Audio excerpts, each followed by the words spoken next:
Hi there, I'm Sean from Zac Speed. Thank you for joining me to find out more about our Dakar backpack.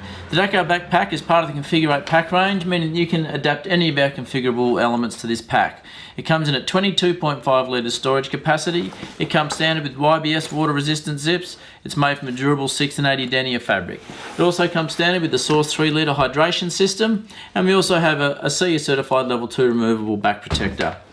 The Dakar backpack's been designed, like I said, for multi-day rides. If you're wanting to carry a change of clothes, socks, jocks, all that type of stuff, this is the backpack for you.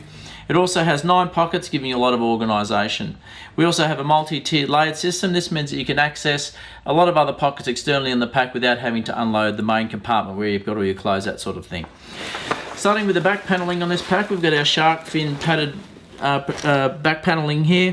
We also have our wide-winged hip padding here. This also means that the pack has a lot of lateral stability, so once you've got this waist belt done up nicely, you've got nice lateral stability in this pack. It's not going to be going anywhere.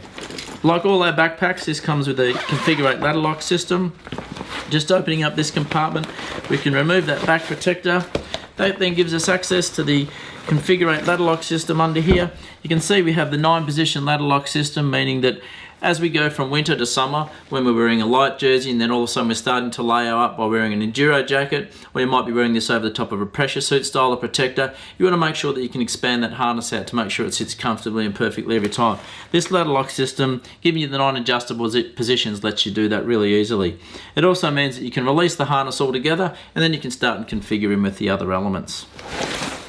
We'll just put that back protector back in the backpack, zip that up, and then we have a look at the waist belt. This is the CONFIGR8 waist belt system. All of our backpacks have this same waist belt. If you do find you need extra capacity, you're not wanting to necessarily step up all the way to the Octane Tech Vest, all you can do very quickly is add the Matrix tool pack. The Matrix tool pack is a really universal pack that you can just add to the front of this waist belt system here. And this really distributes the load of the backpack. If you want to start to get rid of the tools from the backpack and start and put it onto the front, add the Matrix tool pack. And the good thing about the Matrix tool pack, if you're not wanting to carry too many extra tools on you, you can actually remove the tool roll from the actual tool bag itself, and now you just have a really universal pocket here at the front where you can start and carry other things such as GPSs, that type of thing. It also has a reverse opening system, so it means that when you're opening this flap out, you can actually have a map on the inside here that you can read on the go. So very handy to also addition to that pack if you want a little bit extra storage capacity and you want to get a little bit of weight off the back and also start and carry that at the front. When we actually look at the Dakar pack, we can start and see the size of this pack. It's a much higher profile. Again, it's a step up from the Sprint and another step up again from the Recon pack. With this multi-tiered system, like I said earlier on, we really designed this so that you can access elements of this pack without having to unpack all your clothes and things that you have in that main compartment.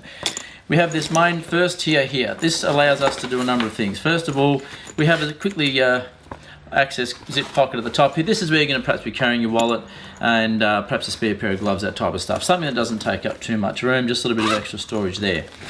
Then that gives us access to 2 elastic straps here on this flap, and what we can do with that is we can carry a tube in there, just cinch that in under those elastic straps. That holds that in position, and then we can just close that off, cinch that down in the compression straps once we get going, and you've now got a tube carried externally on the outside of the pack there without taking up any internal space. Release that off. That then gives us access also to the tool roll. I'll just get rid of this tube first.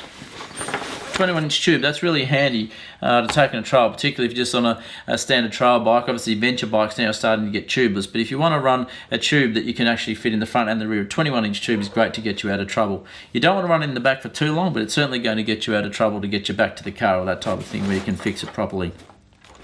That then exposes here the access for the tool roll area, and we can just fit, this is the standard accessory Zac Speed tool roll, but you can also, enough room in here to fit a lot of other style of tool rolls in there. Fit that into that pocket there, that's nice and secure, it's out of the way. So that way you can now access your tools without having to touch any other part of the pack that you've already packed up and compressed down.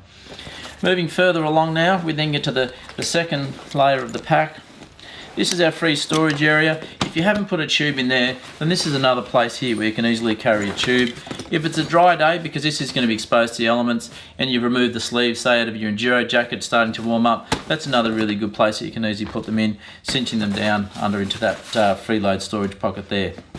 That then gives us access to the main compartment, and like I said, this is a really well organised pack. There's actually quite a bit going on here to make sure that you organise everything without having to unpack everything. That's a real annoying thing. So this particular pocket, the top of this is a fleece lined pocket. I've already put a set of goggles in there. That's something that can be really handy to carry, particularly if you're going on a ride where it's in the colder weather and you're constantly, or it's getting really muddy and you want to carry a spare pair of goggles, go through a couple of days, clean one off at night, carry the spare pair in there. So that's a fleece lined pocket, obviously fairly universal in the types of things you can carry there. We then move on to our padded pocket. This is inside that main compartment there. Unzipping this pocket. This is actually also an audio pocket. It does have some mesh pockets there with some elastic at the top here, just keeping those secure. When we open up this compartment here, we have actually got an audio routing port. It should let you feed through a headset cable or an audio cable. You can just see there that that cable can be fed through access from that pocket. Then you just feed that through the hose loop port here at the top, and you can wear that obviously as ever you need. Inside this pocket there's enough space in here. It's not a heavily padded pocket, but there is some padding there. That pocket's big enough to start and fit something such as a digital SLR type camera. If you're wanting to fit that in there, if you're wanting to take some photos on a big trip, you can fit that easily into that pocket there, closing that off. So there's plenty of room there. Once we get further into this backpack, you can actually start and see we have a mesh pocket in there, and that's where you're perhaps going to keep your socks and jocks, keep that separate from other things in the pack. That just has a zip. It's mesh pocket, so it's breathable, plenty of room to store that. When we have a look at the backpack here at the bottom, you can see there's a fairly big surface area. So this actually leaves a fairly big cavity at the bottom of this pack, and that's where you're going to get your jeans and clothing down the bottom there. So a lot of space in that backpack. As we move further into this pack, we also move into the main hydration compartment. We use the 3-litre Source hydration system. The 3-litre Source hydration system is a really practical, easy system. It has a really wide opening at the top here, giving you easy access in to clean it, and obviously easy access to fill it, just holding onto the handles there as you're filling that up. What it also has is a grunge guard lining inside this bladder, which means that a lot of bacteria and all that thing doesn't tend to build up that easily on this particular bladder. It has a weave covered tube, and it also has a high flow helix valve. So that's your 3-litre bladder, and that sits nicely into that central pocket there. Either side of the bladder we also have some elastic loops there, a bit of storage for the levers, that type of thing you might want to carry there. And the main thing is that once that bladder blows out, you still have a bit of extra space down deeper into the pack on either side there. That's the Dakar backpack. It also comes with a couple of extra pockets here on the side. You can see those ones here. There's one on each side with those. They're just a free storage pocket. Again, you can put accessories, snacks, things you want to access without going to main compartment. Sort of see it's a fairly large fist-sized pocket there. You're going to be able to get plenty in that on each side there. The Dakar backpack, again, it comes in at 22.5 litre storage capacity, big step up from the Recon with a lot of its free storage space. The pack itself weighs around 1.95 kilos, so that's including the hydration system, that's also including the pack shield here. It comes with 9 pockets, like I said, and is completely configurable with the CONFIGR8 pack range. If there's something I haven't covered in this video and you'd like to know more about the Dakar backpack, please let us know. info@zacspeed.com. Would love to hear from you. Thanks very much for spending your time watching the video. Look forward to seeing you next time. Until then, bye for now.